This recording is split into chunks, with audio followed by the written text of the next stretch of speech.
যারা বলে জামাত জান্নাতের টিকিট বিক্রি করে, আজকে তাদের উদ্দেশ্যে এই ভিডিও।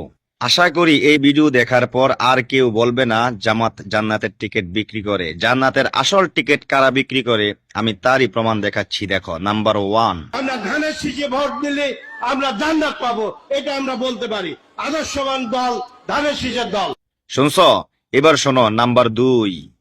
রোজা, নামাজ, হজ, জাকাত কিচ্ছু লাগবে না, ধানের শীষে ভোট দিলে বেঁচে যাইতে পারবেন। আরেকটা আছে, শোনো এবার নাম্বার 3।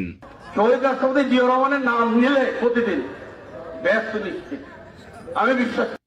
হইছে? প্রমাণ পাইছো? এবার জান্নাতের টিকিট কারা বিক্রি করে এটা ভালো করে দেখানো হয়েছে। আশা করি আর কখনো জামাতের নামে মিথ্যা অপবাদ প্রপাগান্ডা ছড়াইবা না। জান্নাতের টিকিট জামাত বিক্রি করে না, জামাত জান্নাতের পথ দেখায়। এটা হচ্ছে জামাতের স্পষ্ট ভাষা। আশা করি বুঝতে পেরেছো। ধন্যবাদ।